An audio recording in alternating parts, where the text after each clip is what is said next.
Se você acha que a igreja nunca cometeria um erro grave a ponto de apoiar algo moralmente absurdo, então você provavelmente não estudou história o suficiente. Ou pior, estudou e decidiu ignorar as partes inconvenientes. Agora pensa comigo, uma das nações mais cultas da Europa, berço da Reforma Protestante, terra de gente como Lutero, conseguiu em poucas décadas ver grande parte da sua igreja se alinhar com um dos regimes mais perversos da história.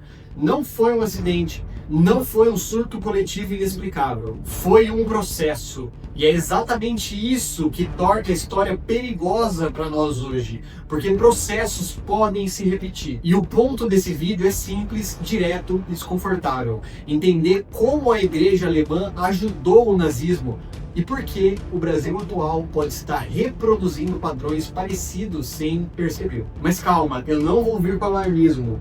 Vamos começar pelo começo. A Alemanha do início do século XX não era um país irreligioso, muito pelo contrário, era profundamente marcada pelo cristianismo, tanto luterano quanto reformado. Igrejas cheias, tradição teológica sólida, influência cultural enorme. Só que junto com isso havia algo igualmente forte: crise.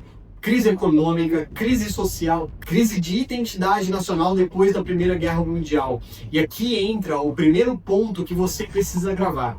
Crises são um ambiente perfeito para distorções espirituais. Quando a sociedade entra em colapso, as pessoas não buscam apenas soluções práticas. Elas buscam sentido, segurança, esperança. E quem oferecer isso de forma convincente ganha espaço. Aqui entra Adolf Hitler. Hitler não chegou ao poder só com força política. Ele construiu uma narrativa.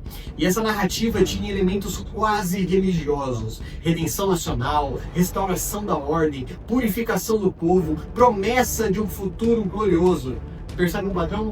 Ele não falava só de política, ele falava de missão. E é exatamente aqui que começa o segundo ponto central. A manipulação política mais eficaz não usa apenas argumentos, usa linguagem moral e espiritual. Mas ainda assim você poderia pensar, ok, a igreja não cairia nisso. Caiu. E não foi de uma vez, foi aos poucos. Primeiro surgiu um movimento dentro da igreja chamado Cristãos Alemães. O objetivo: alinhar o cristianismo com a ideologia nazista. Eles começaram com ajustes aparentemente pequenos, enfatizar o nacionalismo, reinterpretar textos bíblicos à luz da ideologia, suavizar aspectos do evangelho que não combinavam com o discurso político. E aqui entra um texto que deveria ter sido suficiente para barrar tudo isso. Em Gálatas, capítulo 1, versículo 8, Paulo escreve que mesmo que o anjo pregue outro evangelho, seja anátema.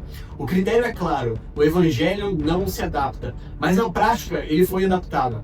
Cristo começou a ser apresentado de forma distorcida. Elementos judaicos foram rejeitados. A mensagem foi moldada para caber dentro da narrativa nacionalista. E isso leva a um terceiro ponto. Quando a Bíblia começa a ser reinterpretada para sustentar um projeto de poder, o problema já está avançadíssimo. Agora, vamos ser honestos, nem toda a igreja apoiou isso. Houve resistência, e aqui entra uma figura que precisa ser lembrada: Dietrich Bonhoeffer. Bonhoeffer entendeu algo que muitos ignoraram. O problema não era só político, era teológico. Ele percebeu que a igreja estava trocando fidelidade por conveniência. E isso entra em choque direto com um dos princípios bíblicos mais básicos. Em Atos 5:29 está escrito: antes importa obedecer a Deus do que aos homens. Simples, claro, direto.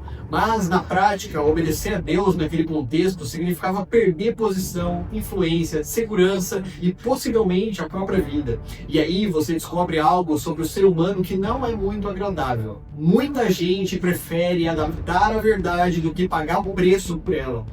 Agora, vamos trazer isso para o Brasil, porque é aqui que a coisa fica desconfortável de verdade. O Brasil hoje é um país altamente religioso, igrejas cheias, discurso cristão presente, referência a Deus em todos os níveis do debate político. Mas, ao mesmo tempo, existe algo acontecendo que deveria acender um alerta. A linguagem religiosa está cada vez mais usada dentro da política, não só como expressão pessoal de fé, mas como ferramenta de mobilização. Palavras como ungido, escolhido de Deus, missão divina, guerra espiritual começam a aparecer associadas a projetos políticos. E aqui entra um princípio bíblico que quase nunca é lembrado nesses contextos. Em Jeremias, capítulo 17, versículo 9, está escrito que o coração humano é enganoso. Isso inclui líderes, isso inclui eleitores, isso inclui você. Ou seja, a Bíblia nunca autorizou uma confiança cega em figuras humanas. Agora presta atenção nisso. O problema não é o político ser cristão. O problema é quando o cristianismo vira argumento para blindar o político. Porque desse ponto, crítica vira ataque espiritual, discordância vira falta de fé e discernimento vira rebeldia. E isso é perigosamente semelhante ao que aconteceu na Alemanha. Não em conteúdo ideológico específico, mas no mecanismo. Vamos reforçar isso com outro texto. Em 1 João, capítulo 4, versículo 1, somos instruídos a provar os espíritos. Ou seja, questionar, avaliar, discernir. Mas quando a política se mistura com religião de forma emocional, esse processo é bloqueado. As pessoas param de avaliar e começam a defender, e sem perceber, transferem a sua lealdade. Agora vamos dar um passo ainda mais fundo. Por que isso acontece? A resposta está em algo que poucos querem admitir. As pessoas querem segurança.